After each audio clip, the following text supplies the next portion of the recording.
the I Am Rapaport Stereo Podcast. Live.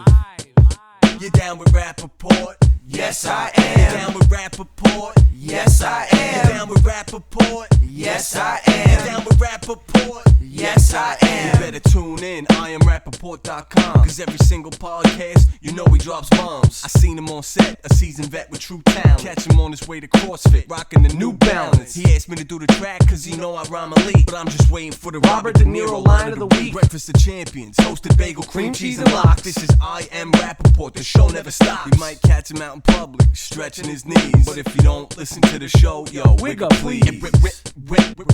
Wig up please. This is the I Am Rapaport Podcast. What's up? This is Michael Rapaport. On today's I Am Rapaport Stereo Podcast, Meredith Grey is in the house from Grey's Anatomy. The star, Ellen Pompeo, is on the show today, talking about what it was like serving Larry Bird during his Celtic career in Boston and not getting tipped, what it's like being the highest paid female in TV history, getting directed by Denzel, meeting the Obamas, and so much more with the $20 million woman. Ellen Pompeo is making $20 million in her 14th season at Grey's Anatomy. She earned it. She talks about all that. But first, me and G Moody, last name rhymes with duty, are going to do our thing. We have sick fucks of the week. We have this. We have that. We have Lonzo Ball. We have LaVar Ball. And we have so much more on a smash mouth I Am Rapaport Stereo Podcast. Miles, Jordan, we got Ellen Pompeo on the I Am Rapaport Stereo Podcast. Let me get something really, really, really funky. Let's go.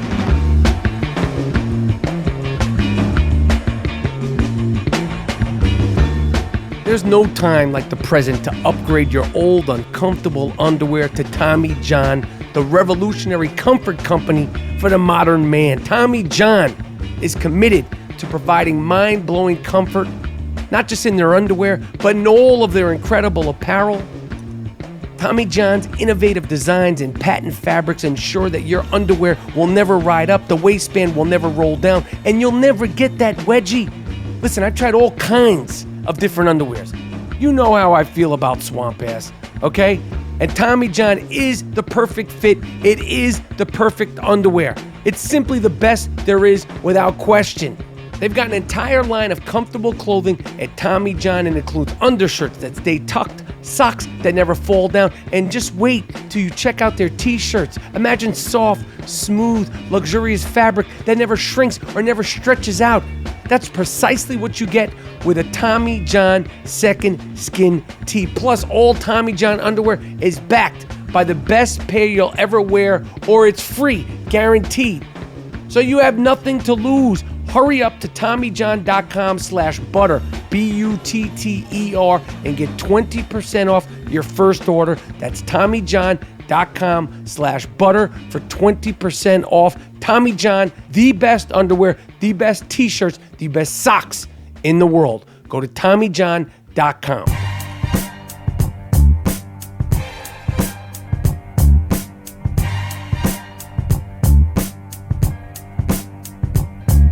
All right.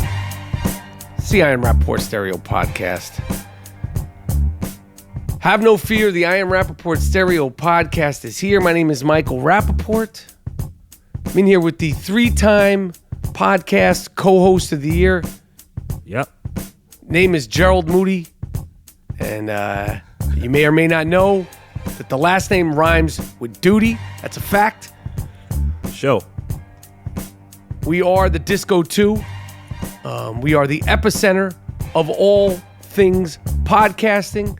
If you've never listened to the I Am Rapaport Stereo Podcast, and I suspect there are a lot of you out there, we do not fact check at the I Am Rapaport Stereo Podcast. We pride ourselves on being the only place for a non-fact checking, hard-hitting, smash mouth podcast experience. Mr. Moody is on the West Coast. Yeah. How was your trip east to West Coast? Oh, excellent. No turbulence. It was like just riding on a cloud from New York to LA. Can't complain. Pilots did their thing. I want to shout them out. Yeah, you're pretty generous with the shout-outs if they get you there safe. That's pretty much, you don't have like a high standard. You're like, just get me there safe. Yeah, no and you'll get a bumps. shout out on the worldwide phenomenon. If it's no bumps, I'm happy, man. I could make beats. I could, talk to the passengers. When it's turbulence, I get freaked out, man.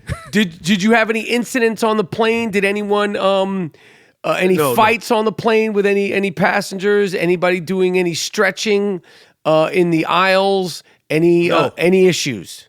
The seats were issued, so there's really no beef. When the seats are not issued, that's when you have a gold rush. I don't know why they would do that. I don't care if it's like L.A. to San Francisco or a short flight like that.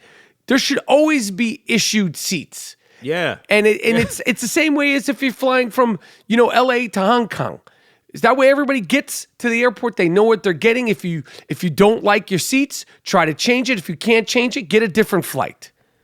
That's correct. Especially in this climate where everybody's, scrapping and fighting, kicking and screaming, on flights, and people are, bringing gerbils and hamsters on the plane and then getting upset. We caught a lot of flack. I don't know if you saw it. Some people complained to me, Michael Really? Rapaport, the Gringo Mandingo, a.k.a. Mr. White Folks, that I said that the girl who brought the hamster on the plane last week was the sick fuck of the week. A lot of people said, how dare you make her the sick fuck of the week? It should have been the flight attendant that made her flush it. No. We are living in a society where people just think that they could just do what they want and not follow the rules and get a little Twitter feedback and shit's all good. No, that's not how it works. Shit's all Right. good. I stand by that girl bringing the hamster on the plane as the sick fuck of the week. Yes. Don't cave in. What kind of contamination, disease do you think a hamster could cause on a plane? We don't know what kind of hamster that is. That's right. Yeah, you might infect the whole aircraft on some bullshit. Flush money down the toilet so we could go to the tarmac and get off. That's it. We don't want any incidents. People want to get to where they need to get to and get the fuck off the plane. That's it. Yeah. So I didn't tell you this, Gerald. Yeah, let me hear this, man. So you actually might have been the first person that ever heard the term intermittent fasting. I said that. That's Yes. how I get down. I just said that. I just said All you right. were the first Give me- person that I just give said me it. props. I just said I just gave you the props. All right. I just gave you the props. Uh-huh. So, as the listeners may or may not know, and there are many listeners, and we got a ridiculous episode. We have another ridiculous actor guest. Okay, the $20 million woman. Where? Damn. Okay, from Grey's Anatomy, and she's a grade A shit talker too. Ellen Pompeo. She now makes $20 million a year. She's been the star of Grey's Anatomy for the past 14 seasons. She's from Boston. She talks shit. She's fearless. I love her. Great interview. Okay, because people were raving and reviewing the Robert Patrick actor interview. Well, we got a whole lot more. Okay, Ellen up. Pompeo, she's just the highest paid actress on a television show ever. Okay, and she came to the I Am Rapaport Stereo podcast. She came, she saw, she conquered. That's coming up in the show. But before we get to Ellen, okay, and Grey's Anatomy, and the question I asked her straight up. It's like a philosophical question. Yo, what would you do if you had $20 million? Well, I asked her. She actually is making $20 million a year. It's documented. We talk about all that. But back to the intermittent fasting. So I have ulcerative colitis, amongst other things, amongst a whole list of things. My health is fine, but if you've ever spent time around Michael Rapaport, there's a festivity of sounds, snorts, coughing, and moaning. Okay, but I've suffered from the ulcerative colitis. So I talked about it last month that I went and got my colonoscopy. Okay, fortunately, there was obviously no cancer, knock on wood. That's wood. And there was nothing serious. My ulcerative colitis, which I've been dealing with since I'm 17, there was a little slight inflammation, whatever. So I started talking to my doctor. I go, listen, doc, I've been dealing with this shit literally for so many years. I know my body. I feel good. I need a certain medication, yada, yada, yada. He says, I'm going to give you medication, blah, blah, blah, blah, blah, this, that, and the other thing. He goes, I want to talk to you about a couple of things, though, that normally doctors don't talk about. So he starts talking about the possibility of marijuana and all that, but that may or may not be proven. I go, listen, doc, I smoke my shit, okay? And if you're encouraging me to smoke it, I'll smoke a little bit more, okay? But the thing doctors don't normally do, medical doctors, they don't usually discuss dietary things. They're medical doctors, so they talk about medicine. So he starts talking about certain things that I shouldn't eat. He starts talking about probiotics and turmeric, how it helps inflammation in the body, so on and so forth. And then he goes, there's a diet by a doctor who works over at USC called the Prolon diet, Prolon. And he's telling me this in front of my wife. And he goes, he's explaining, he goes, when the body is about to starve, when the body doesn't eat, 3 or 4 days into that process, the body prepares itself to die. This is a doctor saying this to me. I go, whoa, what the fuck are you talking about? Prepares itself to die. He goes, right. Let me explain. He goes, this diet, it's a form of a fast, and it's an extreme form. You can't do this all the time. It's a 5-day diet. It's an extreme form of a fast that sort of tricks the body into preparing itself to die. And I go, I don't like that you're saying this. Prepare yourself to die. I go, what the fuck? What kind of doctor is going to suggest that I eat or don't eat and prepare myself to die?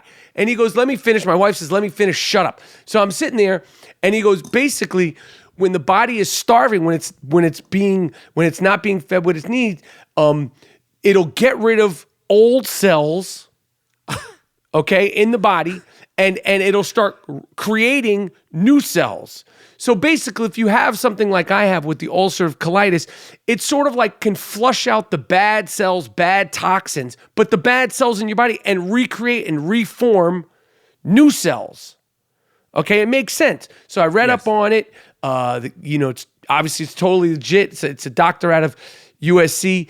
I've done these juice cleanses before, but this is a little bit more. It's a little stricter. So I started the other day, and I am now on day 3 of my Prolon diet, and I got to tell you something. So far, so good. Okay, and you eat nothing. Okay, in the morning you get some fucking soup. Okay. Oh my good. Wait, stop. Fuck this now. Stop. Hold on. I told you this fucking 2 years ago, and I was laughed and ridiculed and mocked. And you're saying the same fucking thing that I told you this is 2 severe. years ago. This is severe. 2 years. Oh, go ahead. This is severe. So in the morning you have like this. It's packaged. Everything is packaged and rationed out. In the morning, the first day I had a little soup and a bar. Now, the first day, it's easy. It's like you have a little soup, you have a bar, and then they have a morning snack. And for some reason, this particular diet is very fixated on olives. But everything comes. So I'm eating like 8 olives out of a bag, which is fine. Like, okay, it's 8 olives. It's very salty. It's very tasty. And then for lunch, you get one of these bars. And then later on, you might get like 4 or 5 more olives out of a fucking bag. Now, I have a problem with food and bags. I have a problem with wet newspaper, the smell of old school Band-Aids, and food being next to paper. Anyway, when you're not eating shit, you learn to appreciate those 8 olives in a bag. You really start to appreciate them going into day 2, 3:30 in the afternoon. Okay? But the second day, I woke up very irritable. Now, again, Mr. Moody, you know this very well. Anybody who knows me, even peripherally, knows that I might be the temperamental type. Yeah. You can only take you in doses, man. I'm not arguing with you again. All right, go ahead. I'm not arguing with you again. I am very temperamental. But I feel good. Now, the problem with day 2 and my temperamental behavior of day 2 is that I wake up a lot of times during the year when I'm eating like a pig, temperamental. Now, I can't figure out right now, as I am recording this I Am Rapaport Stereo podcast, if I am being overly temperamental because I have been eating olives, soup, and little fragments of health bars, or because I'm just me. I'm fucking confused. I went into Target today, Gerald. Now, Target used to be a place I used to look forward to going to. You could go shopping, especially when you have small kids. You go in there, you get all your soaps, your toothpaste, you get all your paper towels, all your facial wipes, everything you need. Yeah, they have everything in Target, correct? Yes. It's turned into a shithole in there. The Target on La Brea and Santa Monica had went down the toilets. They used to have great customer service, great vegetables. It was going in there today. It was like gladiators. People were in there fighting, screaming, all different languages. I mean, it's a real hub. If you really want to get to know what it's really like in America, you should go into Target because you have all nationalities, all greedy as fuck, all trying to save a couple of dollars. And their true colors come out. The workers don't like the customers. The customers don't like the workers. It's a real shit show in there. Okay. And I'm hopped up on olives out of the bag and soup for the last 3 days. So I'm struggling, but I hope, I'm doing this for my health, not for any dietary reasons. You can't fix perfection. You look at me, you see me, I look beautiful. My skin is glowing and all this stuff. And hopefully this will help prompt some new cells in my body. And, I just wanted to keep everybody abreast. But there's a couple of times where, you lay down because you feel like you haven't eaten properly. And you start to see like that yellow light. Like I thought I saw Tupac. I saw him at the fucking end of the tunnel. Like, come with me. Like, I'm not fucking coming with you. I'm going to go downstairs and eat a health bar and some hibiscus tea. Oh man, I feel for you, but I tried to get you on this, and it takes someone else to tell you what I've been telling your ass for 2 years, intermittent fasting, and it works, and now you're on it. So once again, if it ain't the predictions, me getting it correct, it's diagnosing. It's diagnosing. Yeah, but if you intermittent fasting and you're eating fried chicken at 8 p.m., you're like, oh, I'm not eating anything until noon the next day. I don't do that. I do beans, soups. Rice, and plantanos. That ain't good fasting. No, I do soups. Now you're on soup. Anybody that knows me, tomato soups, my body, the intestines, the system isn't designed to work 24 hours. I knew that 10 years ago, and now you're fucking getting on it. But it's great that you're getting on it. So no more coughing, no more hacking, no more spitting. Good. Thank you. Thanks for your encouragement. The Cavaliers, they won one game. They made their big trades, which we discussed the other day. They traded, what do you call Isaiah Thomas again? Tattoo. They traded him to the Lakers. They played the Celtics. They won one game. One game. And everybody was energized. I told you when they make the trades, LeBron is going to be more energized because he knows what he needs to complete the job. And since he's the alpha dog, the management listens to LeBron, because without LeBron, you ain't making the playoffs. So this guy says, yo, we need to get these guys out of here. Derrick Rose with his fucking hair, get him out, get these other people out, and get some young guys in, and I'll take these motherfuckers to the promised land. Guarantee you that's going to happen. Wait, you're predicting a championship again? I already predicted that. Oh, okay. Well, that was one game, and I know better, and I don't know why everybody else is trying to act like one game versus the Celtics on a Sunday, everything's all hunky-dory. But I understand why. Look how happy and energized the new guys were. That's fake happiness. He's like, oh, they're like doing new handshakes and all this shit. The new guys, not LeBron, the new guys. These guys like, what the fuck, man? I just got here. I can't remember the handshake. Stop putting me on the spot like that. Larry Nance, these other guys, they was on losing teams, and now you with a top 3 player. Yo, you might could get a championship. Yo, you feel energized. Larry Nance and those guys, they were in L.A. Now they're like, holy shit, it's February. I'm in Cleveland. I can't get a good meal here. It's not like listen, they got a long way to go before they figure everything out. But all that cheering on the sideline. I'm with that. That's teammates, man. You play ball. Oh, but you were the guy talking about motherfuckers in the locker room. You the motherfucker causing trouble. But when you see a team together and they're pulling for one another, that can tell you, that's indicative of what's going to happen. That was fake. That was fake happiness, man. Nah. And I wanted to ask you this. Gerald. Since you're such a big LeBron fan. Mm-hmm. A do-rag that you wear on your head. Yes. This is to lay your hair down. Yeah. We discussed this. In hopes. Okay, but I just wanted to backtrack to this. In hopes that you get waves, right? That's the whole purpose of the do-rag. It's to keep your head, the hair follicles laid down so it gives the appearance of waves, 360 waves, so you don't mess it up when you go to sleep. You take it off, and it's all still flat. I want somebody to talk to LeBron James about retiring his fucking do-rag. Yeah. I have never seen a guy rock a do-rag as much as him in the hopes of making what happen. You ain't got waves, Duke. You got a mop. You got a dam.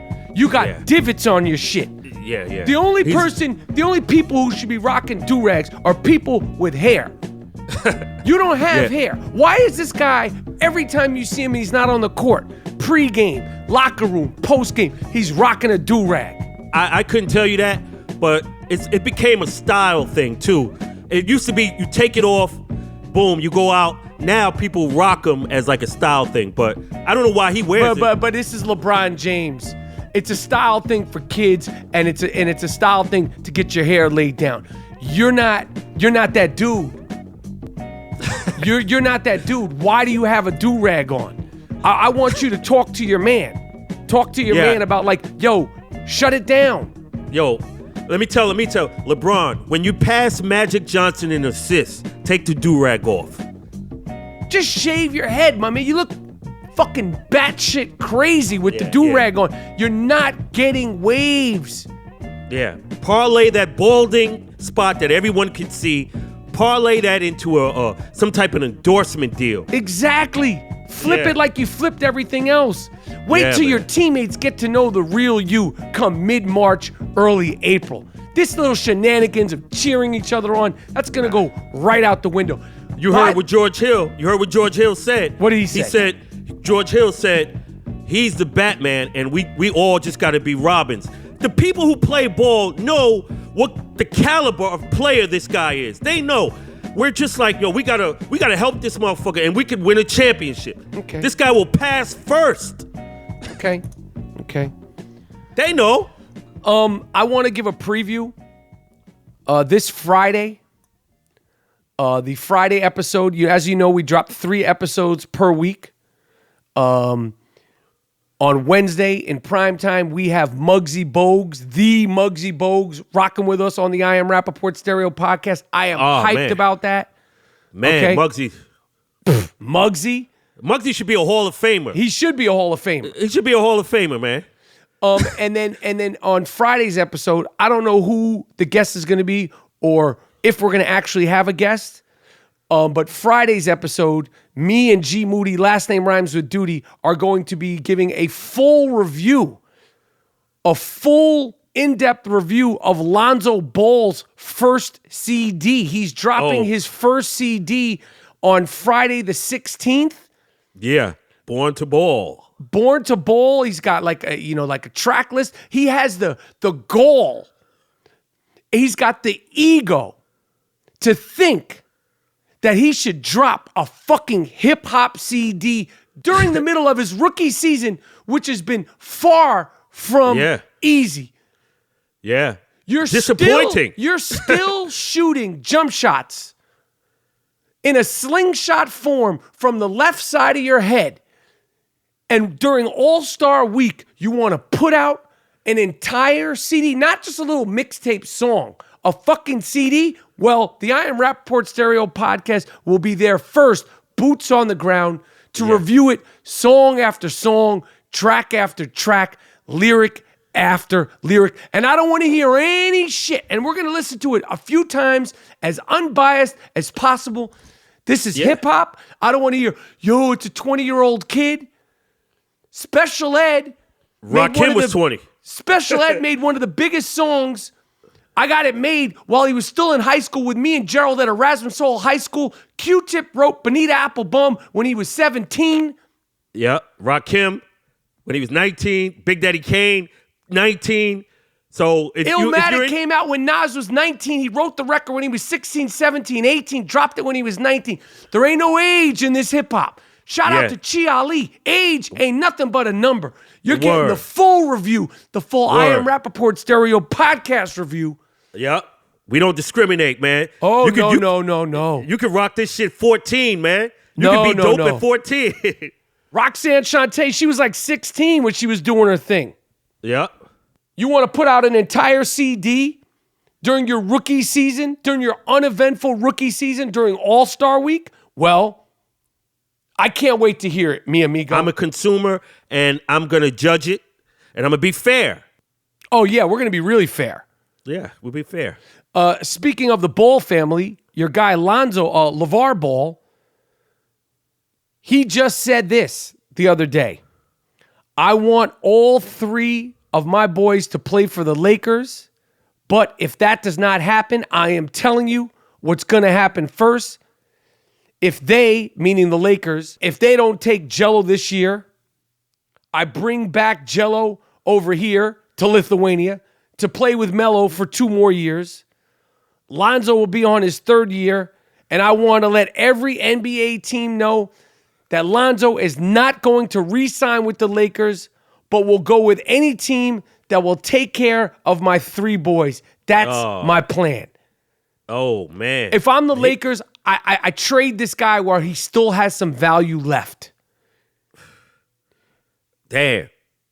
So you're basically trying to strong-arm the Lakers. If you're going to take one, you got to take them all. Yeah. I'm going to tell you something right now. Unfortunately, Jello Ball is not going to be in the NBA. That's my scouting report. No, I've watched him play. He's not going to be an NBA player. He's like, they have to play with one another for them to be in the NBA. That's what he's trying to do. Well, you could take that to AAU. Take it on the road. Have them be a touring family basketball team out throughout Europe. Barnstorming Europe. Yeah, they're like the fucking Beatles of basketball. He's basically, he threatened, he said, if they don't take all of them, you get none of them. Right. Trade this guy now. Trade him. You could get some value for Lonzo Ball. This is only going to get worse, and it's going to only get realer if, I don't know about the youngest one, the one who looks like Teen Wolf, but the kid Jello, the one who was thieving over there. Oh, he's not, he don't have an NBA game. Man, if you could accomplish that, man, you're great, but man, I don't know how that could be done. I think he's hurting. Man, that's clown shit. It seems kind of clownish right now. He said, we don't have to go to any draft. Just sign him in a free agency. You don't have to give Jello $15 million. Give him $1 million for 3 years. We'll take it because they make so much money off the court. They lose spare change. Right. Lose. Yeah, that's spare change. Okay. He said the salary of the NBA is spare change. Okay. But he's dead ass. Yeah, he's bugging. He's wilding for the night. That's the Ball the Ball family update of this I Am Rapaport Stereo podcast. What else you got, Mr. Moody? Oh man, shit. Oh, you was talking about diets and shit, and you know, Khloe Kardashian had a diet that she had broadcast or whatever, and a registered nurse tried to emulate that diet, and she got so weak from the diet that she couldn't even go to work. like she tried to copy the diet, and she did it for 5 days, and she fucking passed out basically, and couldn't fucking go to work because the big Khloe Kardashian left out the fact that she had a stomach surgery. Right. So these women they think they could do that, but they leave out that the fact that she had her stomach cut.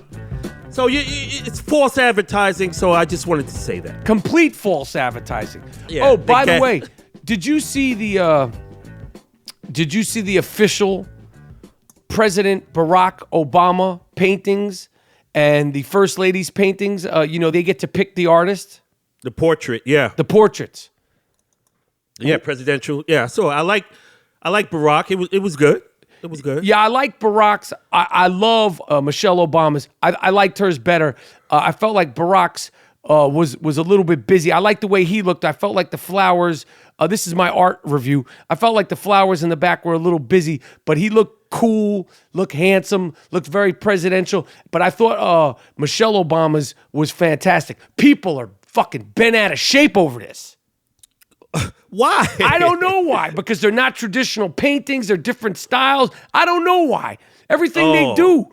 I mean, people are like, this shouldn't be in the White House. This isn't presidential. This, that, and the other. They look fantastic. They're unique paintings. They're beautiful. They're high-end artists. They picked them. Fuck you.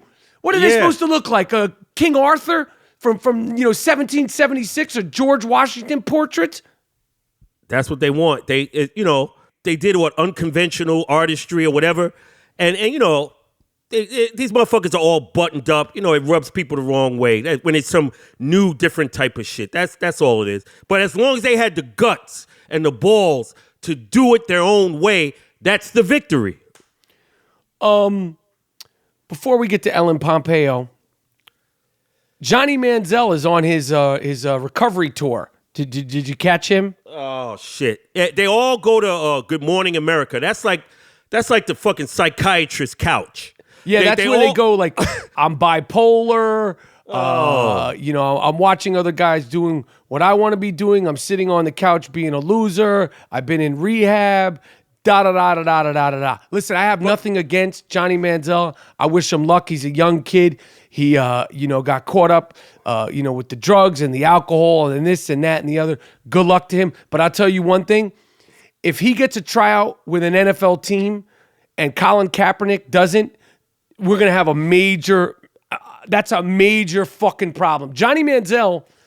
I don't think even if he never got addicted to drugs and was diagnosed with bipolar and whatever all these other things, he was never going to be as good as Colin Kaepernick was in the NFL. He's undersized. This ain't Rudy, okay? This ain't a movie, okay? All that Johnny football, I'm a little scrappy guy shit, that works in the movies and it works in college. That shit wasn't going to work in the NFL. Yeah, that's what I was saying. I was like, I watched that shit on Good Morning America, but I was like, what does that have to do with on the field? Like, you was a drug addict, you was doing weed or whatever, drinking, but you wasn't nice on the field. Like, you were running around, but you wasn't doing that shit. That's college. So I want you to get back to health and get off the alcohol, but you wasn't really that nice out there, so it don't matter if you play or not. All right, let's get to it. $20 million woman, Ellen Pompeo, shit talker extraordinaire. Just a cool person, cool woman. Been on Grey's Anatomy for 14 seasons, kicking ass, doing her thing. She was in the movie Old School. She was in the movie Catch Me If You Can, but she's best known, the star of Grey's Anatomy. Let's get to it, Ellen Pompeo. Yeah. Listen, the world is a complicated place, and it seems harder and harder to find answers out there. Some people say robots are stealing our jobs. Some people say that the Yellowstone volcano is going to blow up and destroy us all.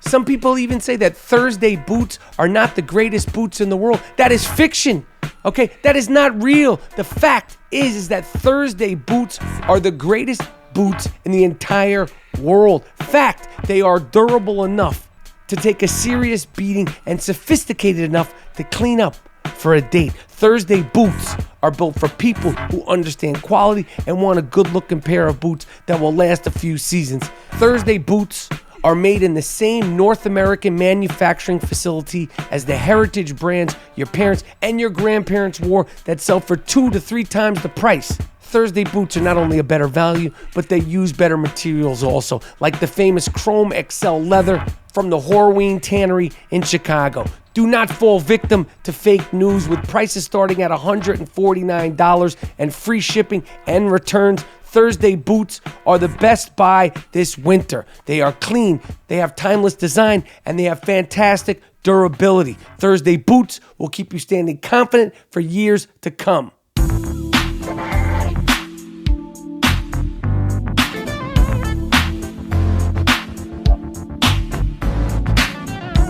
All right, Ellen Pompeo I'm a big fan, been a big fan, and this is what I've noticed right away. Because I've seen you, I've been a fan of yours as an actress, and obviously on Grey's Anatomy, and then I've seen you a lot on talk shows and stuff like this, and I had a feeling, because I know you're from Boston, but your sweet spot, let me say this, like my sweet spot as an actor is like I play whatever, everybody has a sweet, but you come off very sweet, but I knew there was a little bit more of an edge to you just in meeting you 5 minutes before here, like you're a Boston chick. Yes. Abroad is Boston broad. Well, yeah, I gotta sure. be careful. He's like, Yes, that's the first thing I said. Boston broad, and then you fucking walk out. Don't worry. All don't right, worry. but I'm not that sensitive. all right, but so you grew up in Boston. Like I don't know Boston well. Now you know I am one of the public enemy number ones as far as Boston sports fans. Right, because you're a New York. I'm a New York guy. There's a big rivalry. Yes. It's traditional. It's like in our blood as far as sports. I know you're not a big sports person, but you grew up in what part of Boston? I grew up in a town called Everett, which would be like the equivalent of Brooklyn. Okay. Right outside the city. And so I did grow up in a very famous time for sports in Boston. You know, I grew up with the McHale, the Larry Bird, that whole, you know, the 70s super team of the Celtics. So I grew up watching that with my dad and my grandparents. And then when I was older, I was a waitress. And I used to work in town, and all the guys used to come in. The players? Yeah, the players, and then that's cool. And then you get to see who's cool and who's not. Who was like cool? Larry Bird didn't tip me. Are you fucking serious? Yeah, it was super rude to me, and I was a kid too. I was probably barely 18. But see, I didn't plan on talking about basketball, and you said I'm not a sports person. But now you're fucking my head up right off the top. Right. So Larry Bird, when he was Larry Bird in his prime, with the mullet and maybe the mustache, or this might have even been pre-mullet. I mean, how long was their dynasty? It had to be. I mean, all through the 80s. Right. The 80s okay. So I graduated high school in '87. So that's when I would have been working my last year of high school and beyond. And Larry Bird didn't tip you. Yes. Not a nickel? Listen, who knows? Also, we had to keep the restaurant open late for them after it closed because they would come walk over from it wasn't the Fleet Center then, it was the Garden then. And they would walk over after. It was a steakhouse. It was called Scotch and Soda or something. It's like right across the street, and we used to have to keep the restaurant open late for them.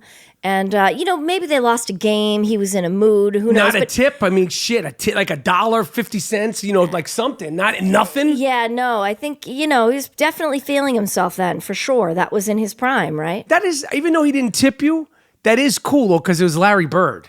As opposed to so then I had another job at this place, Daisy Buchanan's, which is a super famous bar on Newbury Street in Boston. And all the Bruins would come in, and they were amazing tippers. They were all good tippers. Yes. So the part of Boston, because I've literally only been to Boston in and out my whole life. The part of Boston you came from was a tough neighborhood. For sure, yeah. Not the toughest, but working class. Working class, for sure. I mean, there's different kinds of tough neighborhoods. Right. You know what I'm saying? I would say from the outside, it looked like a very, middle class, working class neighborhood. Right. But, mob heavy.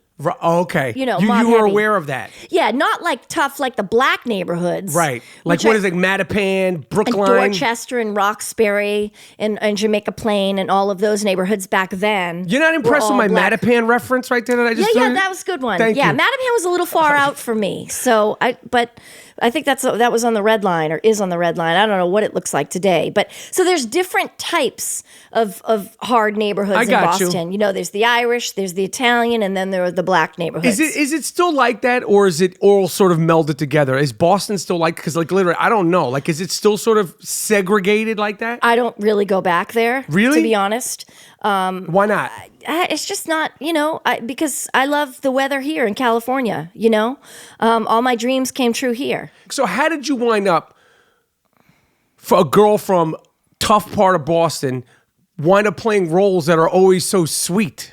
Because that's sort of your sweet spot. How Isn't did you? it funny? It's like people see me and they're like, America's sweetheart. Wait a second. She opens her mouth and I don't know. I guess it's you know what I'm saying? Yeah. No, I think because that's what you're good at. You're good at that. I guess it's my physicality. I'm pretty slender. I am, I'm a small person. I'm thin. I'm blonde. I have fair skin. I have green eyes. Right. So I'm, I guess my small stature and my face. I have like a sweet face. I guess before I open my mouth. I could see you playing just talk. I was like, I could see you playing like a whole other. I'm dying to. Like I'm a dying tough to. fucking Listen, street, whatever. Every movie they've made about Boston, The Town, Gone Baby Gone, Gone Baby Gone wasn't Boston. Was Boston? Was it Boston? Yeah, because Ben Affleck, it was Boston. Every time they do a movie, I want to play The Fighter. I wanted to do that movie so bad. Every time they do a movie, The Departed is like, forget it. I could have just completely crushed it because I was so in deep in that whole world. Were you really? Yeah, kind of. Deep to the point where now I realize how deep in I was. At the time, I didn't really have any idea how bad those guys that I was running around with were. I got you. Because they were so nice to me. I just, did some errands and they gave me bags of money. Are you? I wasn't until after that I sort of realized that, like, wow, those guys are some serious guys. But one of my friends ended up dead, and then it sort of dawned on me that they were probably a little bit more dangerous than I was. And you were unaware. Wink, wink. No, I wasn't really aware of like the violence of it because they all dressed so well and were very nice and. Just like in those movies, you look up to those guys. Right. They took care of everybody. They bought groceries for the old ladies. If anybody bothered you, they took care of them. So we just like in the movies, you idolize those guys. Right. Okay. You really did. All right. So you come out to California. No, at first, I didn't know anybody in California. I lost my mother young as a child, and I spent a lot of my childhood going back and forth between New York City and Boston. Okay. So I had an aunt and uncle who lived in New York City. Where in the city? 777 West End Avenue. Okay. Upper West Side. And my Aunt Ellen and Uncle Jimmy. Okay. My Aunt Ellen is still with us. I used to spend a lot of weekends and summers with them. And so I felt familiar with New York City. So I sort of, all my gay friends were moving to Miami. And I knew I could go to Miami and the weather was nice. Were you thinking I'm going to be an actress at this point? Yeah, I just wasn't sure how you go about that. I was like, I knew I had to get out of Boston. Okay. Right? I never liked Boston. I wasn't, I knew I wanted more. It's a kind of a negative place. I had a lot of black friends. It's a very racist place. I dealt with a lot of racism from both sides. That's very controversial when you say you deal with racism from both sides. No, I get it. I've been beat up and spit at from white people and beat up and spit at from black people. Right. So I've experienced a lot of hate from all sides, and so I didn't really like Boston so much. I got you. Yeah, I got you. But so when did you say, I want to be an actress? What spawned it? When you were a teenager and in your early 20s, did you love movies? And what movies and actors and actresses were you like relating to before you were even doing it? Well, I was obsessed with Pfeiffer. I loved Scarface. I loved Grease 2. I loved Frankie and Johnny. I loved all those movies. I was obsessed with Pacino and Pfeiffer together. Got you. So I definitely she was who I idolized. I got you. And I love the old movies too, though. How Betty old? Davis. Okay. And all of those movies. Okay. All About Eve was my favorite movie. My Uncle Jimmy showed me All About Eve. I think that was the first movie I ever saw. And it resonated with you. Yes, for sure. Yeah. And I was super dramatic. I suffered a trauma as a child, so I had all this angst and sadness, and I thought, that's definitely going to be a way for me to work it out. I got you. And then how do you wind up in Los Angeles finally and start doing it? So I was in New York and I was auditioning for things, and Steven Spielberg had sort of been, a champion of mine. Really? The first job I ever did was a commercial, right? It was a L'Oreal hair commercial. Okay.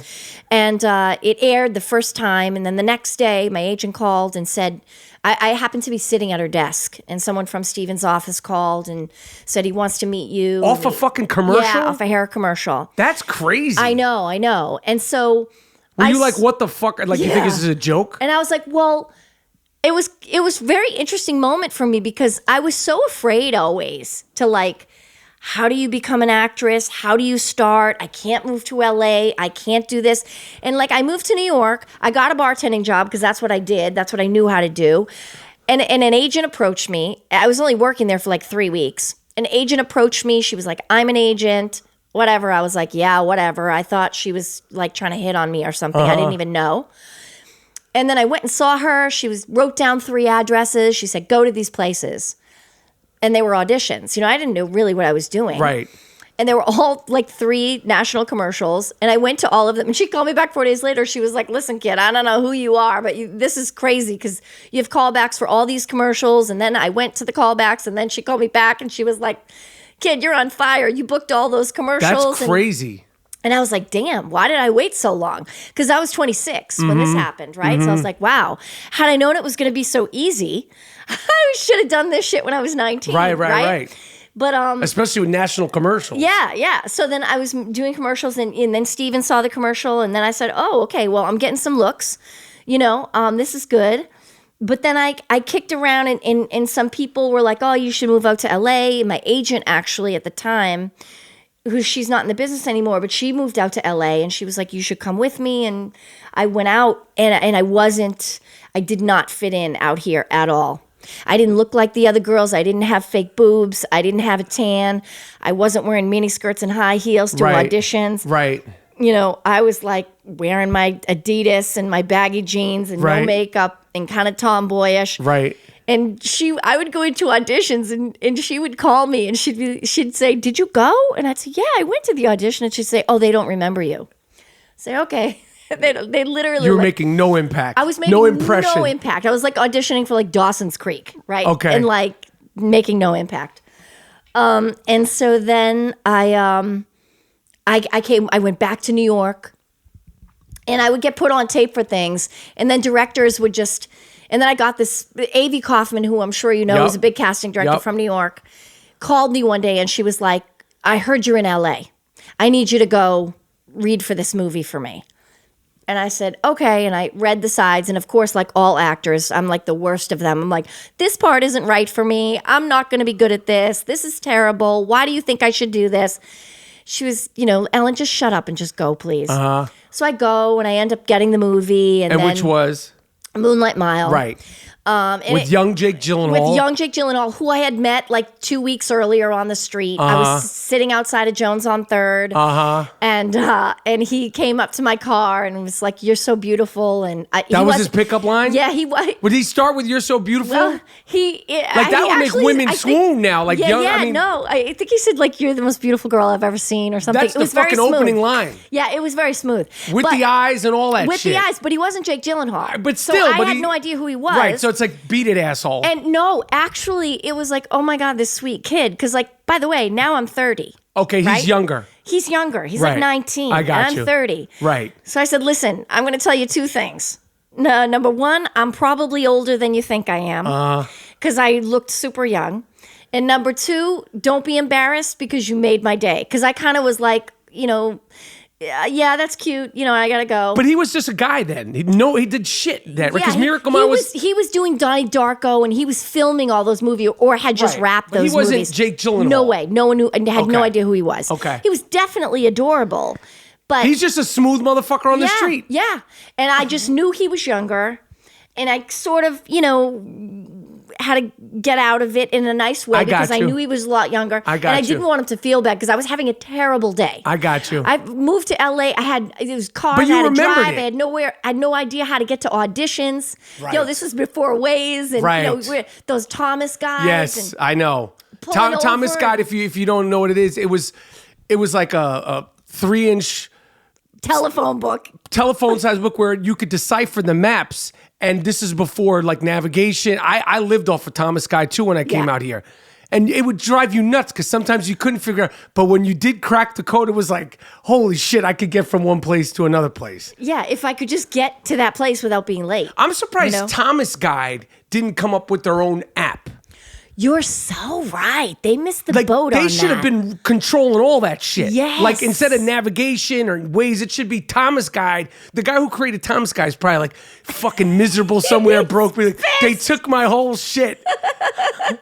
You're right. I never thought of that. Thomas Guide was a motherfucker. Yeah. All right, so go ahead. So you got Miracle Mile. So Moonlight Mile. Moonlight Mile, So sorry. that's okay. So I got Moonlight Mile. And then from that, Which is a good little film. a great film. It was based on a true story of Rebecca Schaefer, a girl who was murdered by a stalker. And it was the director, Brad Soberling's girlfriend at the time, when she was murdered. And it was his sort of love story to her parents about the relationship that he had with her parents after she had passed. It's loosely based on the events. It was he changed the events, but he wrote it and directed it. It was something so dear to his heart. The movie wasn't as big, I think, as we all would have hoped it would be. But it was critically acclaimed. It got talked about. It did. And this is when little movies, like I don't know, they matter more than they did then, but like little movies, like they would stick out.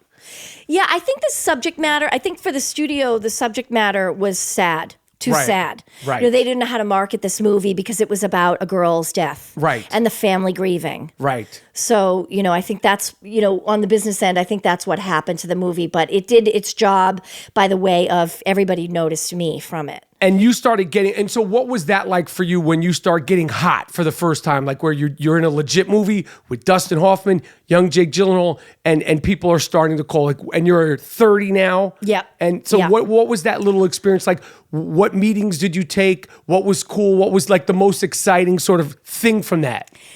I was like, damn, why didn't I do this sooner? Right? I didn't know it was going to be this easy. So I started when I was 25. I went to New York when I was 25. So from 25 to 30 is a relatively short time. Right. It took me, 5 or 6 years. I did struggle in that time. It's not like it was all roses. Every time I would come out to LA and nobody would know who I was. Right. Then I would go back to New York and do some commercials and make some money.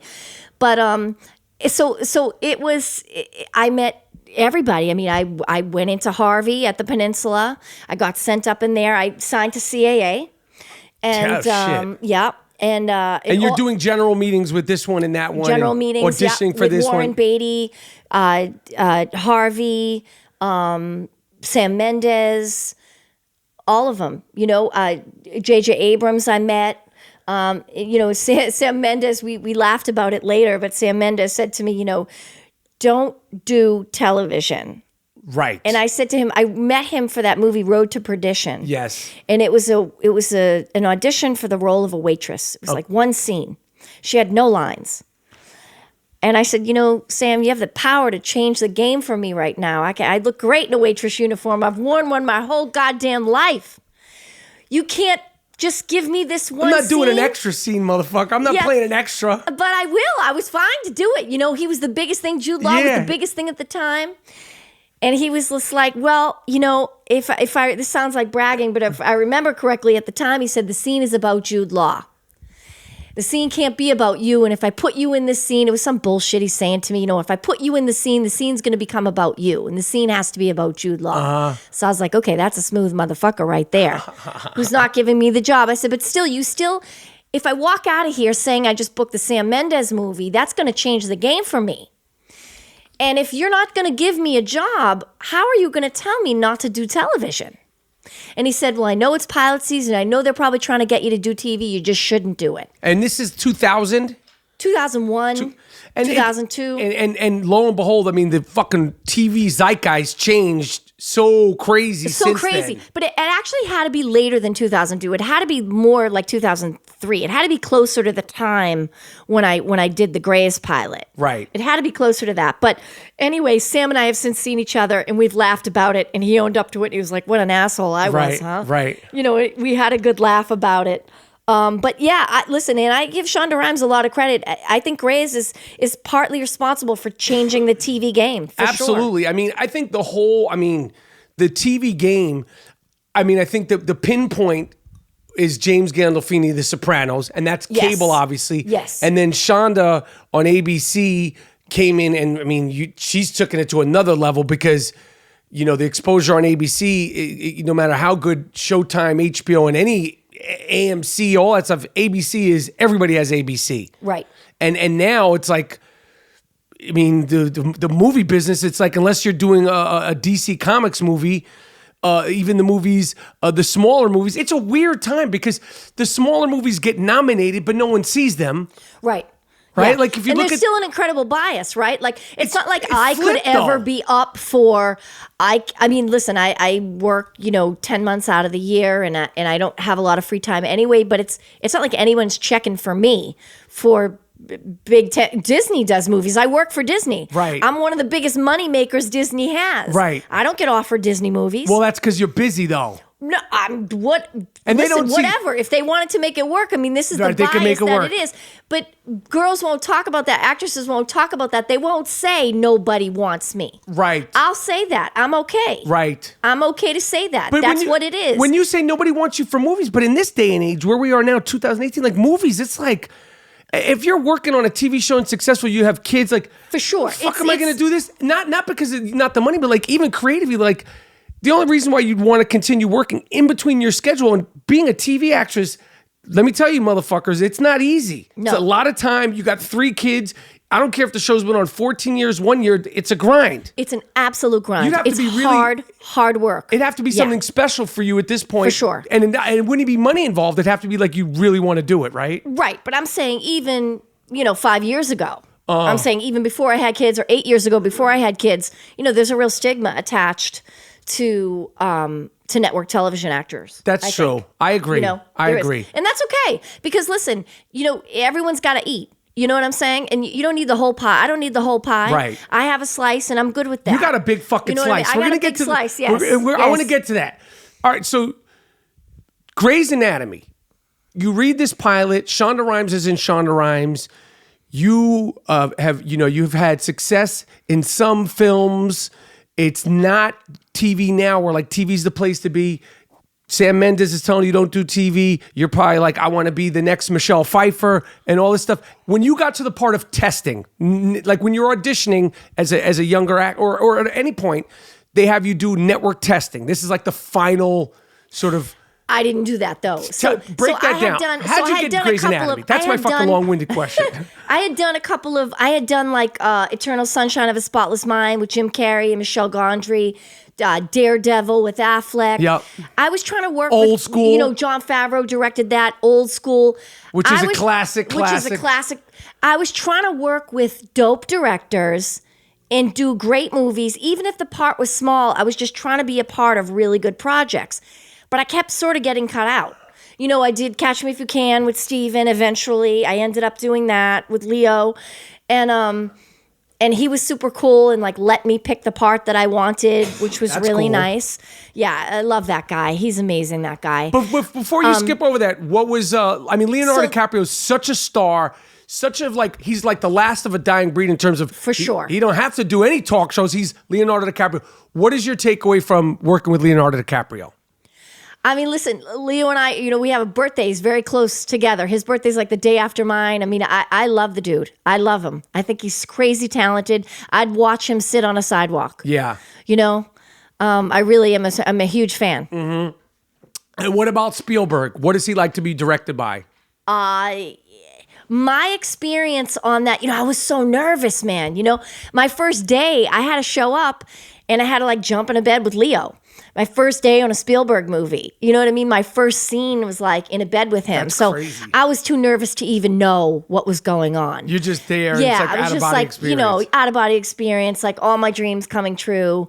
And, but it wasn't really pain. I was having all these amazing experiences, but I wasn't really paying the rent. I wasn't making Right. money. Even And on so- something like Old School. even on something like Old School, I mean, and to me, Old School was, I thought at the time, stupid me, you hear Spielberg, you hear DiCaprio, okay. Todd Phillips wasn't Todd Phillips then. Right, that was his Right? first thing. In Will Ferrell, it was a different cast. Right. It wasn't Will Ferrell, it wasn't those guys. It was Todd Phillips, but it was 3 different actors. I can't even remember who it was shit. now. And I was like, this is like a guy comedy. Why do they even want me for this? Again, here I go again with like making the worst decisions ever. this isn't going to be good. Why do they want me for this? I'm an actress. I want to be in these big movies with these amazing directors. Who's this Todd Phillips guy? But then I met Todd, and he's so nice and so smart. He's clearly such a genius when you meet him and speak to him. And I really liked him. And so he's the one who convinced me to do it. And it turned out to be one of the best things, I ever did. But how did that script read? Because we all know how the final, like, did the script... Not nearly as funny as like, so one thing about that movie, which is Todd's genius, is, the dart scene where like he gets the dart. Frank the Tank? Frank the Tank gets darted. That, they in editing, they put that in slow motion. Or maybe actually they filmed it at 90 frames a second or whatever it is when you roll the camera in slow motion. At that time, I didn't know that that's what they were doing, And so when you see that and it's in slow motion, it's like, that was in my infancy stages. I didn't know what the fuck I was doing or what was going on. I was just trying to, not to get in trouble or stand in the right spot and say the right line. I got you. I just couldn't kind of believe where I was. Will Ferrell was a gentleman, amazing. The day Snoop came to do that song was probably, the highlight of my career. Crazy. I totally forgot about that. I love Snoop.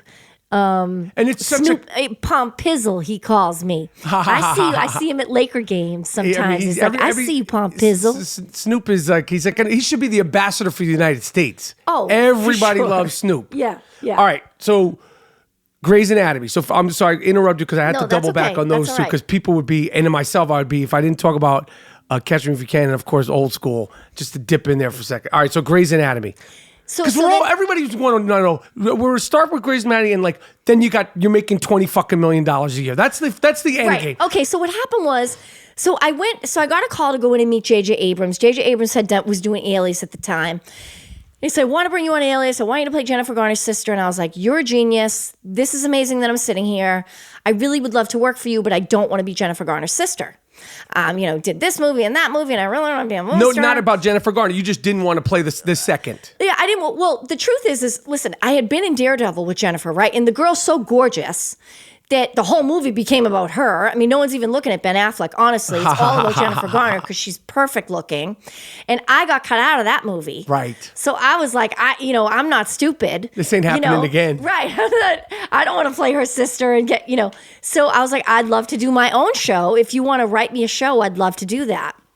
That's cool that you had balls to confidence and balls to say that shit at a young... Or he, like he said, like, you're crazy. Like, okay, you're saying no to me, but like in a nice way. So he was like, what are you going to go do now? I was like, I need money, right? Because I needed money because I kept getting cut out of these movies and whatever.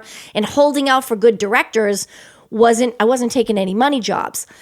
So I needed money, so I was going to go to Spain to do this TV movie of the week in Spain with Billy Baldwin. So J.J. Abrams is laughing at me, and he said, you are going to pass up this opportunity to work for me, and you're going to go where? You're going to go to Barcelona to do a movie with Billy Baldwin?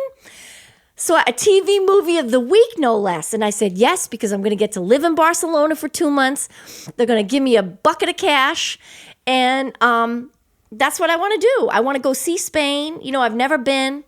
So he was like, okay, kid, you're kind of crazy, but go ahead. And of course, actors are notorious for making bad decisions on their own behalf, right? We're notorious. Absolutely. So we're our own worst enemies, can't get out of our own way. So I do this movie and then this stupid movie of the week in Barcelona. I had a great time with Billy, though. He was a gentleman, and we had fun and saw all the sights and ate great food.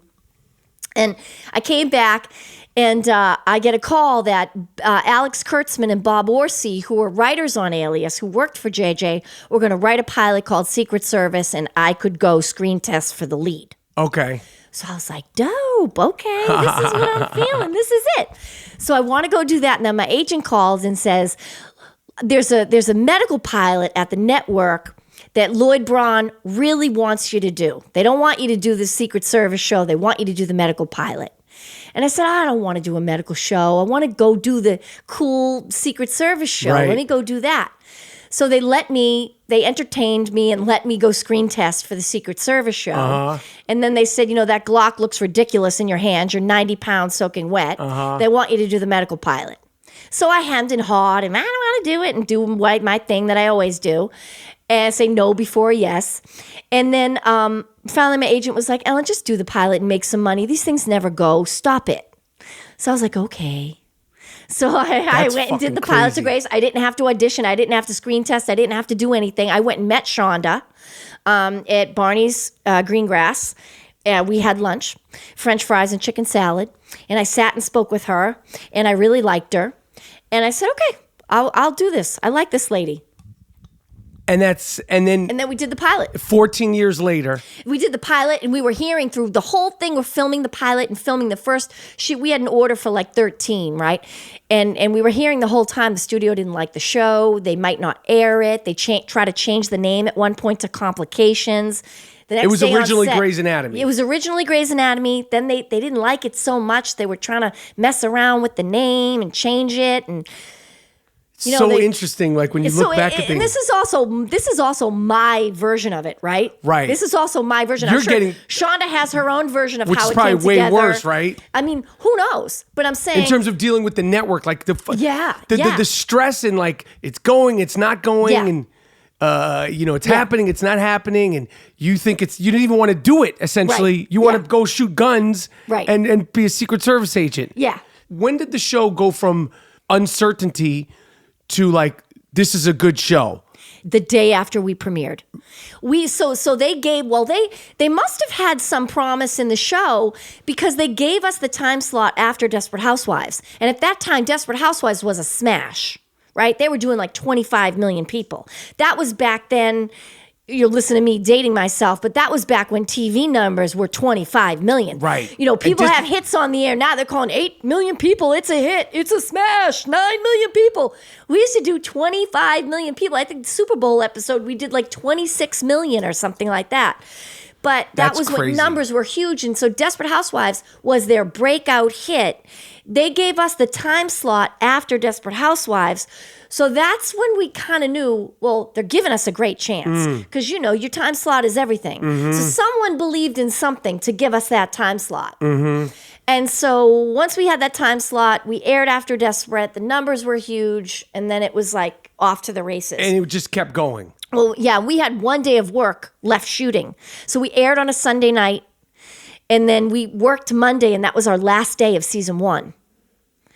So then we had the whole season, the 9 episodes would air, but we were on break.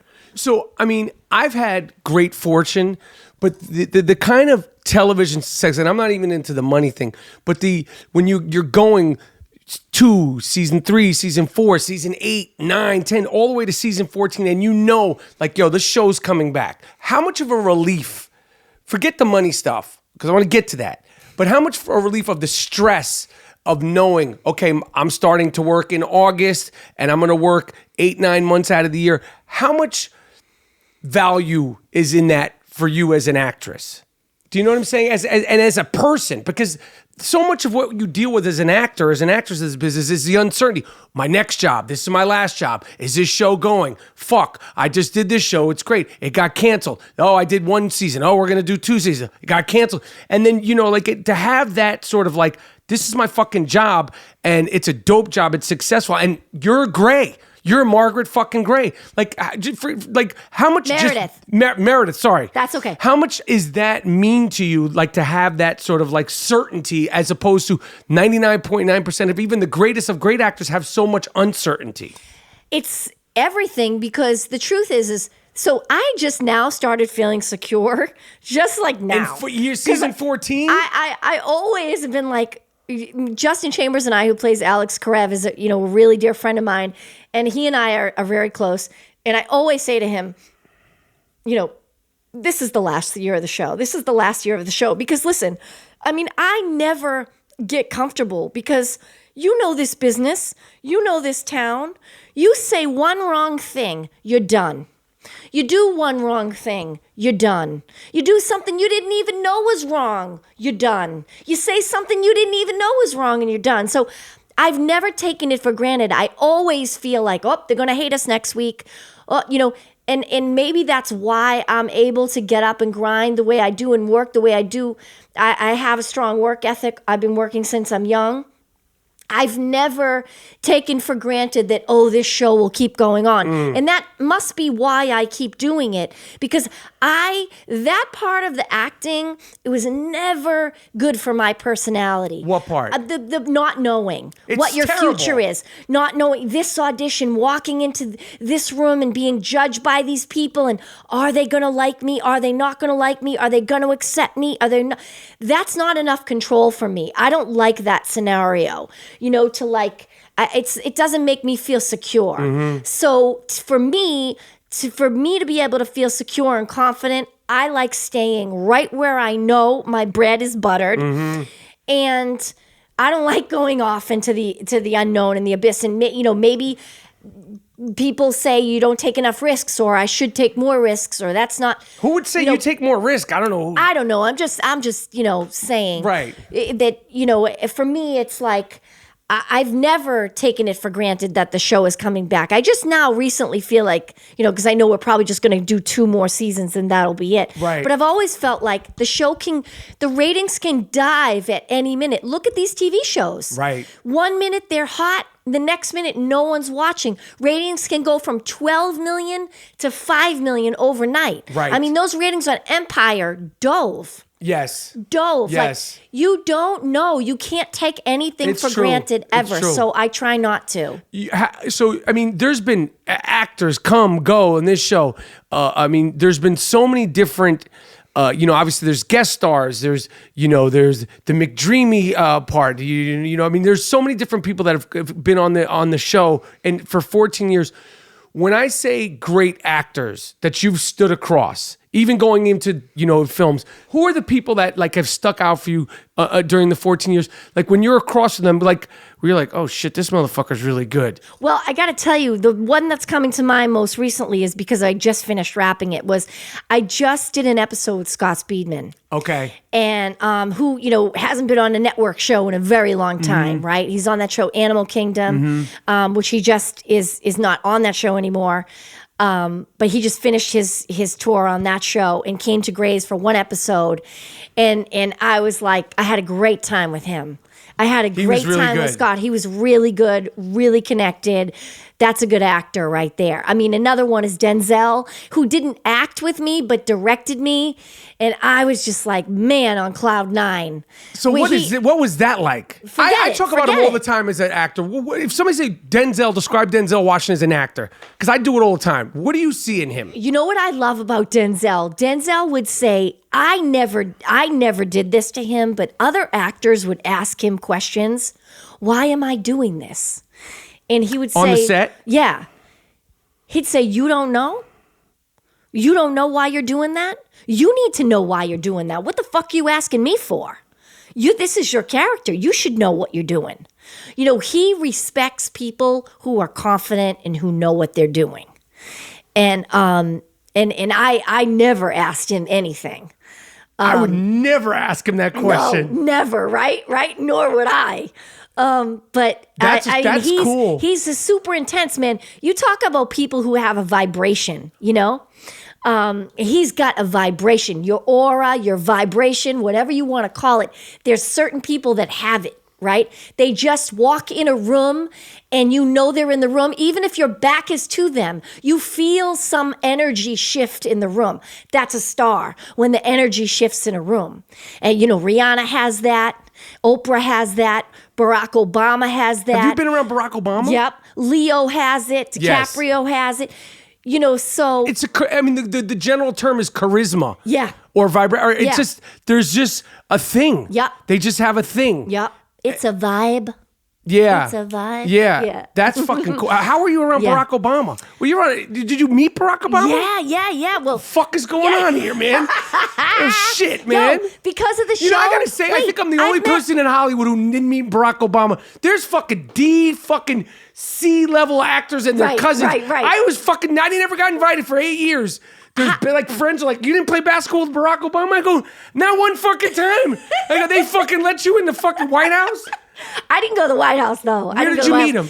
The first time I ever met him was Oprah had a fundraiser for this new, candidate, Barack Obama. No one had ever heard of him. I had never heard of him. I had never seen him. And the show was already popping. The show was popping. And we went up to Oprah's estate in Montecito, 40 acres, beautiful place. And I had done Oprah's show a couple times because of my show. And we got invited, and there was this smooth dude in a suit smoking a cigarette. And I was like, that's the guy? And that was him. And that was the first time I ever met him. And then that's cool. Yeah, it was really cool. I was like, this is amazing. And I was, on board right away, obviously. I think Stevie Wonder performed, and Oprah had like a big, she had a big fundraiser up at her place for him. And then I met him another time in New York City. It was a very small little cocktail reception with only like 10 people. And yeah. That's really cool. I've met, because of the show, right. I've spoken to Bill Clinton on the phone. And on the phone? Yeah. Not in real life? Not in real life. Because I met him, and let me tell you something. That motherfucker is a charmer. I met him, we talked for about 2 minutes, but as soon as, he was just talking about movies. Like, I was like, oh shit, Bill. He's like, I liked you in this Justified, and I was like, I get it. I was like, this fucking guy with his blue eyes and his shit. I was like, shit. Yep.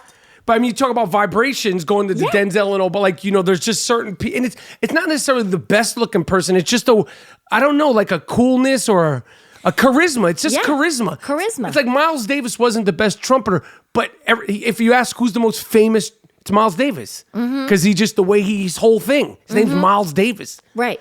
So going to the Denzel, so aside from that, when he's directing you on the show, like, what else you got for me? Because that's like my guy. Oh, please. And so Debbie Allen, who's our executive producer, who's who's good friends with Denzel, she got him to come. And, she didn't want to tell me I know she was trying to get him, but she didn't want to tell me. And he was getting ready to direct Fences. And so I think, it was just a good little warm up for him. He wasn't doing anything at that that couple of weeks. He was free.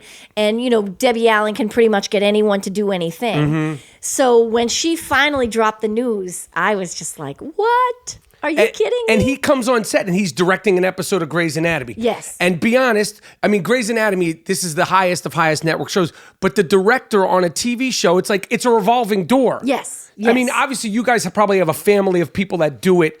Yes. But like in the early, like I know when I've done television, it's like, oh, who the fuck is directing? And you're like, I've done this 48 episodes. You're not going to be able to tell me. Right. I mean, listen, certain people shouldn't come in and tell us, but certain people should. Right. Because, listen, we're on a wheel, right? We're on the hamster wheel, and no one can get into bad habits the way network 24 episode TV actors can get into bad habits. Explain that. Just because it's like punching a clock. We're doing the same thing every day. We're saying the same kind of dialogue. We're wearing the same clothes. We never step out of our comfort zones. So we do get bad habits. So you do, it would be nice if someone would come in and say, hey, listen, stop moving your head so much, or stop throwing your hand around, because I noticed that's something you do to emphasize, and you don't need to do that. So, but Denzel came on, we're a locomotive. We're filming 24 episodes, but Debbie was with him the whole way. And the episode was Meredith-centric. It was really just me and a couple of other characters. It wasn't everybody in the episode. I was beaten up by an epileptic patient, which is a true story that we took from this video we found about a nurse who was attacked by someone having an epileptic seizure. And so it was based on true events that we had a security video from a hospital. I got you. So we had this, and yeah, that's, one of the other highlights. I mean, my path has been an interesting one in all the ways I didn't expect it. I got you. I wanted to do this and I wanted to do that, but even though I've been on the show for so long and that wouldn't appear from the outside to be the most creative path, I have an awful lot of my boxes checked. Fuck yeah. I've worked with Leo. I've worked with Spielberg. I've worked with Denzel. I don't know why you're downplaying it. I mean, it's fucking awesome. I don't know. I just. I mean, especially where we are now. It's like you got people, that come out of nowhere. They're fucking, like Justin Bieber. Think about Justin Bieber. Okay. He's a fucking kid on YouTube playing, and now he's Justin Bieber. Right. Like, and that's how many years ago? Now you have people like it's YouTube this and musicians this, and like you don't even need to like go to a record executive. You could go on Instagram and get it. You could sing, and the next thing you know, I mean, actors. I encourage young actors like, well, I'm not getting work. I'm like, go on Instagram, do scenes. We'll fucking find you. Yep. Just the same way they find rappers and musicians. Go on YouTube, do scenes from Shakespeare, do scenes from Goodfellas or whatever the hell you're into. You'll get, if you're good. There's so many ways to be found. So I mean, in your career, and then in this article that like was about a month ago, that obviously it was choreographed in terms of like you went out of your way to like make a statement about all the stuff with women's empowerment in television, and there's been so much talk about gender gap and gender pay. And I remember I was texting you, and I hadn't seen the article, and it's like, oh shit, Ellen Pompeo is making $20 million a year from the show.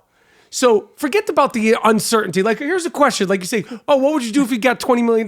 What the fuck would you do if you get 20? How did you want, like, I mean, obviously you've earned it in the show 14 years and the show's collectively brought in $3 billion. Over $3 billion. So just talk to me about that. How does that feel in terms of, you know, as a statement for a woman, in television, and just as a motherfucker from Boston who was a waitress who didn't get a tip from Larry Bird, like all of it. Yeah, I mean, listen, I just think that, I mean, I don't know what to say. I know a lot of women have come up to me. First I want to say that I'm very grateful for the way the article was perceived. Yeah, because that's what I'm saying, choreographed in terms of, it wasn't you, and you should have a hand in it. But still, listen, I happen to be a very authentic person, right? I pride myself on being authentic and telling the truth and speaking my mind, because I feel like one of the things that bothers me about society, politics, show business is that everybody's trying to Instagram, everybody's trying to present this image that's better than, right? Everybody's trying to present what image they want you to see of them. And my goal is always to try to be as authentic as possible. So in my quest for authenticity, listen, I run my mouth, right? I say how I feel. And we know that can go sideways real quick. Yes. Right? So I am grateful that the response... Can it? I don't know. I don't run my mouth at all, Ellen. Go ahead. I'm grateful that the response has been as positive as it has been, because I did do it with the best intentions and tried to do it in a humble, truthful way to inspire other women. But you never know how shit's going to come across. So I want to say first that I'm very grateful to the response for the response that I've had, because everybody has been very inspired by it. And the women coming up to me have really been, it's been a very moving experience. That's cool. To know that you inspire people and that you move people. In the business and just fans, just in general. Yeah, for sure. Just other women in business. Now, I get into tricky situations because, you know, it's like I had the balls to ask for that money, and I had the balls to stand my ground in that way because I had those numbers. Right. I had two things. I had the numbers. CAA, my agency, put together a package for me and told me what the show has made out there in the universe. Was this in your head, like, I'm not getting paid enough? No, not at all. So when you're doing this long, right? Shonda had made the move to Netflix, and if she's not going to be at the helm. She made the deal for she's doing her own thing in Netflix. Yeah, she left her deal at ABC and is now going to be in business making television shows for Netflix. Got you. So with Shonda not at the helm anymore, well, it's like, do I still want to be involved in this? And what is the show going to look like without Shonda's involvement, right? How far away was she going to step? Because I'm ride or die for her, but I don't know about is someone else coming in. Like, what is that? What is this going to look like? So we Shonda and I spoke, and the show makes a lot of money for a lot of people, her and me, residual wise, everything wise. So I'm super realistic. I'm 48 years old. I have 3 kids. I work 4 minutes from my house. It's a great job. And so I said, yeah, we want to keep this going. What do you want? Do you want to keep it going? I said to her. And she said, yes, I absolutely want to keep it going. And do you want to keep it going? Okay, I want to keep it going if you want to keep it going. So what do we both need to keep it going? Got you. And I was like, listen, I directed this year. I liked that. it did take me away from my kids, and it's hard work, but I really haven't done anything in 14 years, and I'm getting really itchy, and I got some, cool offers from some other streaming places.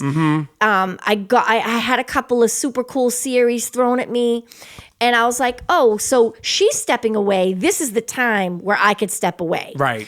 There's a couple people looking at me, and this might be the time. I got you.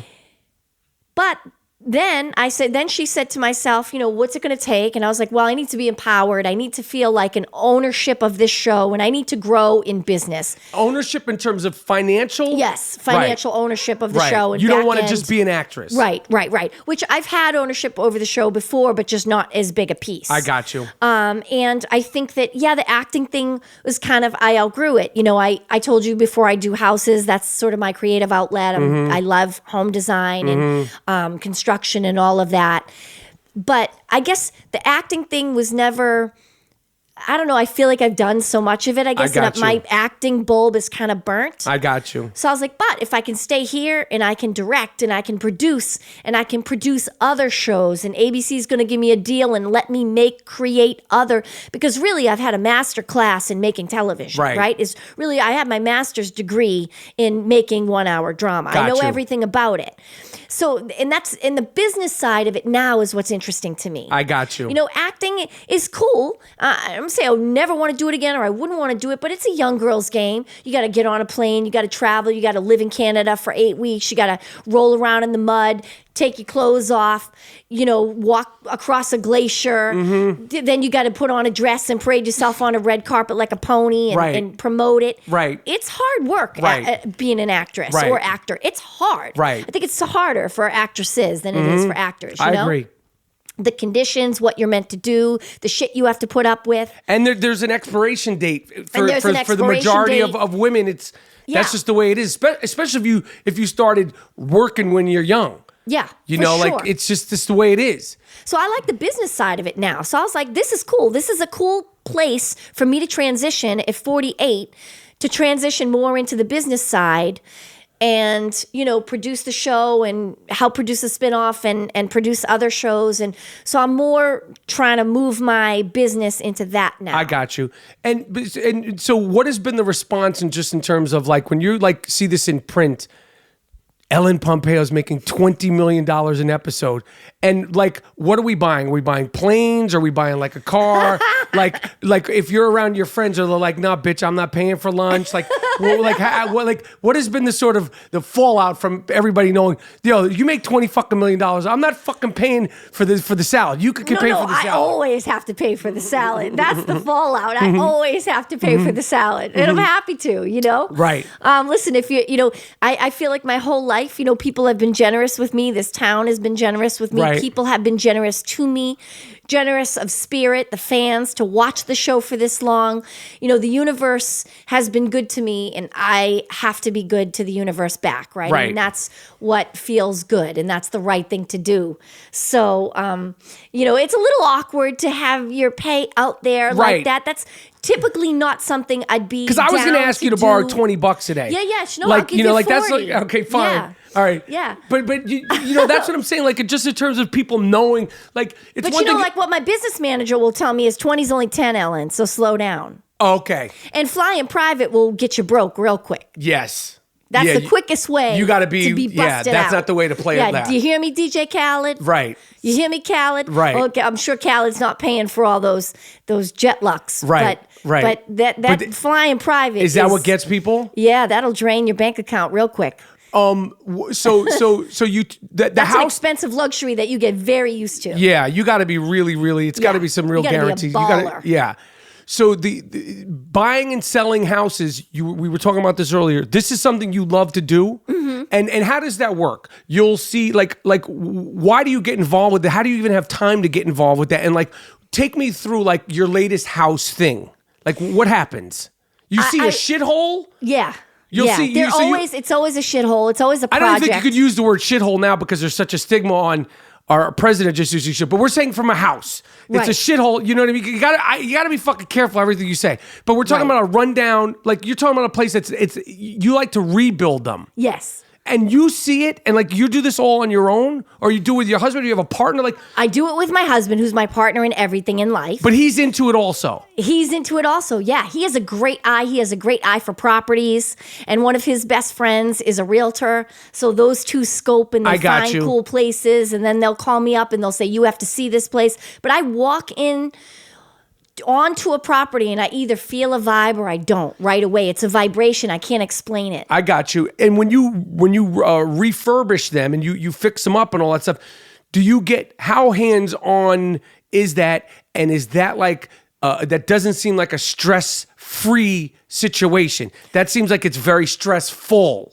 It's very stressful, but it's exactly like producing. Okay. It's exactly like Are you producing. the foreman and shit? Like, are you sort of the contractor? You hire people, but the less you're involved, the more money you're going to spend and the more money they can take from you. Because contractors and project managers, they fuck around, right? They're all professional extortionists. Right. They know shit that you don't know. Well, how do you know you don't need 7,500 feet of copper piping? Right. Maybe you really only need 50,000 feet of copper piping. You know what I mean? They can hustle and extort you for money so easy. And you don't know what's going on. You don't really know what's going on. It's like when you take your car to a mechanic. You don't really know. How much do you know about it now? Like, how confident are you about it now? I don't know a lot about building. Like, I don't know. I know a lot about interior design. I don't know a lot about building. And you could get really jammed up in construction. Do you enjoy doing? So you must enjoy doing it. I do. You know what I'm so scared of it. You know what I like? I realize this. I like solving problems. I always, people always ask me advice, and I said, you always want to go in with a solution. Don't ever go into a supervisor, your manager, your boss. I just did this thing for InStyle magazine, this Laura Brown, who I love. She's taken the magazine in such a positive female empowerment direction. And she said, what's your advice? And I said, always go in with a solution. Don't ever be the problem.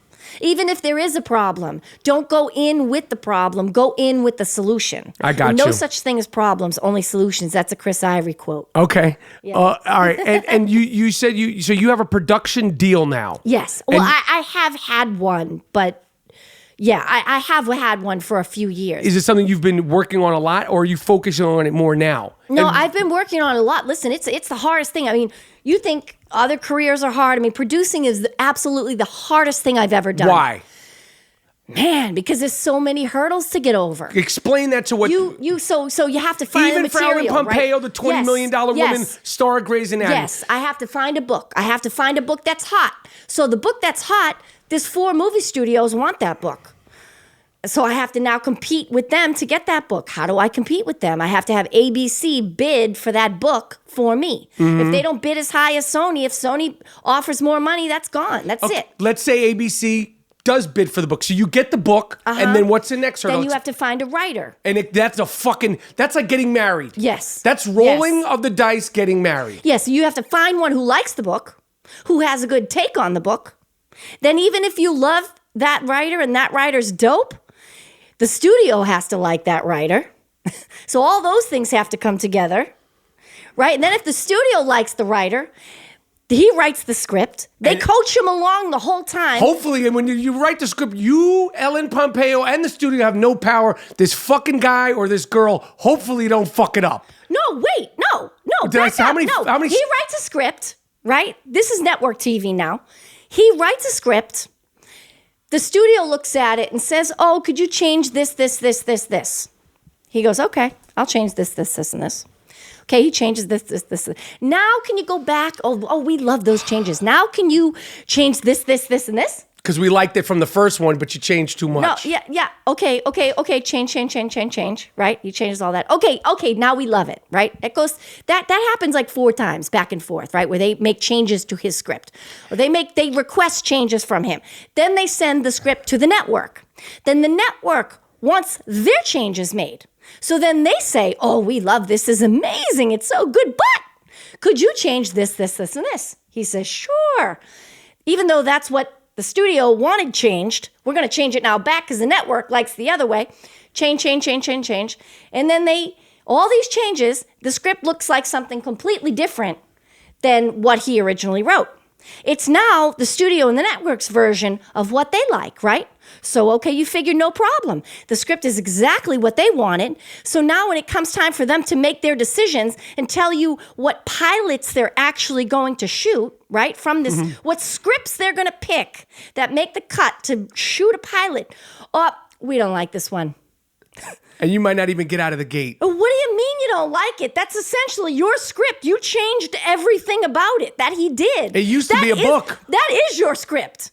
You made all those changes. You wrote all those scenes. Now you don't like it? That's what happens. How do you deal with that? Are you at the point where you'll throw your weight around? And is your weight weighty enough? No. And is there anybody's weight? I don't have any shows on the air, do I? I have no weight. I have no weight. And that's okay. And you really Can't don't have get any everything, weight man. until you get one on the air that's successful. I think it's like acting. I think the first one is everything. You know what I mean? I think I get one show on the air. I think the other ones will, once I prove myself, then it'll be easier. Which, by the way, I'm cool to do. I'm cool to prove myself. But I will sit here and say that I do think it's harder for women. You don't see, can you name... In what way? Can you name any... And I don't want to get too sort of inside the business. I don't know, who your fans are that listen to this podcast. Legions. But can you, Michael Rapaport, an actor in this town, knowing what you know, can you name any non-writing female executive producers? It's not many. I mean, is it Shonda Rhimes, right? No, because she's a writer. Right. She can write her own non-writing. pilots. Okay, right. So, got you. Like Mark Gordon, I got right, you. is I my got you. boss. I got you. Mark Gordon's responsible for Grey's Anatomy, CSI, Quantico. Mark Gordon's got 15 shows on the air. He doesn't write a lick. I got you. I understand. He's just an EP. Do you think that's women? Do you think that's where we are in terms of like historically women having caught up to the Dick Wolfs and the Marks? Or do you think there's a roadblock against women for that? And then my other question about that is this, because this is one I'm all for. All I know is this business. I don't know any other business. This is all I know. And I know one thing. If you and me did a show right now, let's say you left Grey's Anatomy, right? And they did, we did, the Ellen and Michael show. And it's called Ellen and Michael. You being you, just coming off of 14 years kicking ass on a show, and me being me, most likely you would get paid more than me in the pilot because of your value. And right. But one thing that I think's been misconstrued in women in Hollywood and the gender gap is that at the end of the day, if you ain't, it's on value. Like Denzel's going to get more than Viola Davis because he's Denzel. Leonardo DiCaprio is going to get more than whoever it is. Jennifer Lawrence is going to get more than me also. Right, but back to Denzel and Viola, to touch on that briefly, I don't think that, yes, he's going to get paid more, but Viola won't get the same opportunities, or hopefully now she is getting the same opportunities because she's so good on How to Get Away. Yeah, she's not. She is his equal in talent. She is his equal in talent. But it has nothing to do with talent. No, it has nothing to do with talent, but it's the studio, the people who hire the studio's perception of what's perceived to be valuable, right? She said herself that she was never seen as a sexual character, right? That's what she loved about How to Get Away with Murder, is that for the first time, a dark-skinned woman was seen as a sexual creature, right?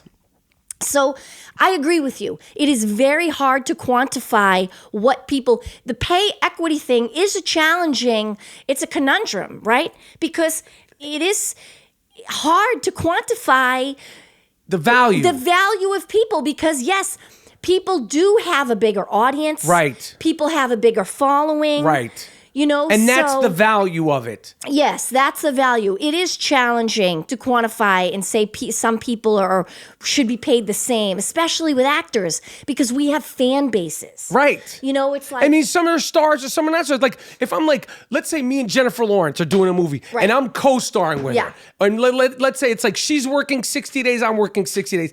If I go, well, she's fucking... But no, she's Jennifer Lawrence. She's equivalent to Leonardo as far as women. She's that girl. Yes, but of course she's going to get more than me. And she's another one. I'd watch her. Honestly, I'd watch I always her correlate watch them paint together. dry. But I think they're so similar. Like to me, she's like a female Leonardo DiCaprio. She's got the looks. She's got the charisma. She's got she's got an accessibility, but she's also got this beauty. Yeah. Like I always correlate them in terms of, but sorry, go ahead. That's okay. But in the instance of American Hustle, that movie, that was not fair. Okay. Because Jennifer Lawrence was coming off, wasn't she coming off the first Hunger Games? Yeah. At that time? Yes. So she should have been completely on par with those men. Yes. And the flip side to it is that if they undervalue a female actress, if they say to me, listen, you get to be in American Hustle with these guys, right? And we can only pay you this much money. If you say, well, listen, if they're getting 20 million and I'm only getting 1 million, right. I'm not going to do it. Well, okay, well, get out, bitch, and we'll just have another girl come in. Right. So it's going to be a hard thing to have, unless you have transparency, which is going to cause another problem, because then we go back to transparency. Oh, you mean of what you pay? Yeah, of what you pay people. What you get? Yeah, it's going to be, well, how do you explain that someone is worth more money than the other person? But as long as people are willing to step up and do the role for less money, right? The studio is like, oh, well, unless every actress in town knows they only offered me $1 million and they're offering the guys $20 million. Mm-hmm. So all of us should say no. Mm-hmm. So in that respect, transparency would work. Mm-hmm. But if they say, Leo's coming off The Revenant, we're going to give him $20 million. You can't argue with that. You can't argue with that. It's going to be a challenging thing to overcome. The only thing that I was talking about that I felt like is getting misconstrued in Hollywood, because I can't talk about gender gaps in anything else because I don't fucking know, and I barely know it in my fucking business, is like John Turturro. He's my favorite actor. Mm-hmm. He's my guy. Yeah. He's not getting the same amount of money as fucking Leonardo DiCaprio, Christian Bale, or those guys are excellent. We're talking about these fluff pretty boy actors. Like if John Turturro does a movie with some fluff pretty boy actor, the fluff pretty boy actor is going to get more than John Turturro. And you're like, well, he's the greatest actor in the world. The fluff pretty boy is going to get the people internationally to come into the movie. He's going to put asses in the seats. And it doesn't matter if it's John Turturro, a woman, or a guy. And I just think that's one of the things that's, like in this Twitter space that we live in, it's sort of like there's this conspiracy. And I'm like, specifically in Hollywood, value is first. And then in terms of what you were saying, like the Jennifer Lawrence and the, what was the name of the movie we were just talking about with the Hunger Games or American Hustle? Right. Yeah. Then it's different. So I mean, and you're a rare, not just for an actor, but for an actress to where you like, yo, I have value. You've earned your value for 14 years on a show. But I also have luck. Some people say, I'm not lucky. I'm talented. Well. Yeah, I deserve all those things because I'm talented and because I work hard, but I think I would be an idiot to sit here and say I am not lucky. Absolutely. I am lucky. Of course. I'm lucky that I wasn't born in South Sudan. You're lucky that the SWAT show didn't get picked up when you were playing the Secret Service. Yeah, exactly. I'm lucky the Secret Service show didn't get picked up. I'm lucky that I had the opportunity. There could be, back when Grey's was being cast or they were making these TV shows, they were not putting women of color in the leading role of TV pilots. Black girls didn't even have a chance. Didn't even get the opportunity to be number one on a call sheet on a primetime network drama. So for that, I'm lucky. Yeah. Because just to be able to have the opportunities that I've had, I feel like I'm super lucky. So I think luck, does play into it. I know people want to say, oh, luck is bullshit. I worked my ass off. Yeah, you do. But luck plays some part in it. It does. I agree. Luck and timing. Yeah. All right. What can I say, Ellen? This is everything that I imagined. Really? Fuck yeah. And I feel like, this is what I'm going to brag about this. I feel like because of the form of this, and I've seen you on you've done every talk show 2, 3, 4 times, but because there's parameters on it, I feel like the essence of Ellen Pompeo has come out on the I Am Rapaport Stereo podcast. I want to say, Larry Bird, you fucked up. You fucked up. Okay, now you might see Ellen Pompeo and you might say, I'm a big fan of Grey's Anatomy, and who knows how it's gonna, we don't know how it's gonna go. I'm not saying that she's not gonna be nice. I'm just saying that who knows how it's gonna go, correct? Larry who? Larry fucking who? Thank you for coming and doing the show. This was so fun, Michael. Thank you so much. Awesome. Thank you. All right. I told you, we came, we saw, we conquered. I want to thank Ellen for joining me on the I Am Rapaport Stereo podcast. What can I say? Man. I mean, what can I say? I got a couple of sick fucks and we'll get out of here. This award is earned, not given. It's called the Sick Fuck of the Week. This guy's really sick. Lock him up. How could you do it? Don't let him out. Damn. You fucked the dog? You what? You fucked the dog? Why would you fuck the dog? Why would you fuck your girlfriend's dog? What sick fuck? The Sick Fuck of the Week. It's earned. Earned. Not given. You did. What? No. No. Sick fuck of the week. Another poacher was out there in South Africa trying to kill harmless animals that are always needed. This planet is suffering so much. So many of these animals are extinct, but you want to fly to South Africa and kill them so you could hang them on your wall. Well, the joke's on you, Jack. Word. A poacher in South Africa was eaten by a pack of lions. The only thing left was the guy's fucking head. Good. I wish I was there to fucking film that. Put his head on our mantle. The only thing left was his head. Leave the lions, leave the monkeys, leave all these animals, the giraffes, the zebras, leave them alone. Yeah, please. They're scared of human beings. They're extinct. You get satisfaction of going to a place where you know these animals can't run away. The planet needs these animals. You want to go there and kill them to put them on your wall? And then when you get eaten, all the way to they're just a fucking head. Good. You're the sick fuck. You're the sick fuck. The poachers are the sick fucks of the week. Good for the Lions. I would have ate his ass too. There is a man in the Bronx, in the Boogie Down Bronx, your neck of the woods. Two women. One of the women's name is Serenity. One of them, his name is Serenity. The other one's name is Tiffany. They were arrested the other day, charged with beating and robbing a pregnant woman. Two women beat and robbed another pregnant woman. Like, how do you get to a point as a woman where you're so desensitized that you can do that to another woman? A woman who was 7 months pregnant. She survived this assault, as did her unborn daughter. These are animals. Yo. Kicking the lady and beating her for a phone. These people are sick. I mean, one of these people's name is Serenity. Now, if there was a Wonder Bread bag and olive oil treatment for you, Serenity, and Tiffany Nurse in a female prison, I don't know what it is, but hopefully you get it. Lock them up, throw away the key forever. Yeah, the law is too soft. The law, if you knew you were going to get stoned to death for doing shit, you wouldn't do certain things. The law is too soft out here, man. They need to ramp the law up. Punishment.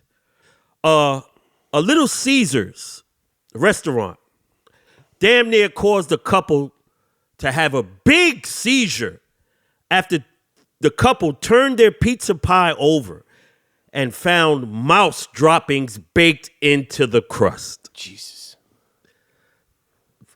Little Caesars gave them a big seizure after seeing that. Finally, and I hate to do this, but the Sick Fuck of the Week award is earned, not given. It is earned, not given. Sacha Baron Cohen. You know the actor who played Bruno and the actor who played Borat? He's filming a new movie. And O.J. Simpson was paid $20,000 to appear in Sacha Baron Cohen's new film. Cash. Yo, Ali G, Borat. If that's really real, and I did my very best to check it because I fuck with you, you, my friend, are jumping right to the top 10 sick fucks of 2018. You wanted O.J. Simpson. It was so important for you to have O.J. Simpson in your movie that you paid him $20,000 to be in it. Damn. That's no compassion. There's nothing good about it. As far as I know, this is true. I did everything I can to fact check it against my will. Borat, you sick fuck you. See, I Am Rapaport Stereo Podcast. Listen, as I told you, later on in the week, we got the Muggsy Bogues. On Friday, we will do the full review of Lonzo Ball's first CD that he seems very proud of. I want to thank one more time Ellen Pompeo for rocking with us on the I Am Rapaport Stereo Podcast.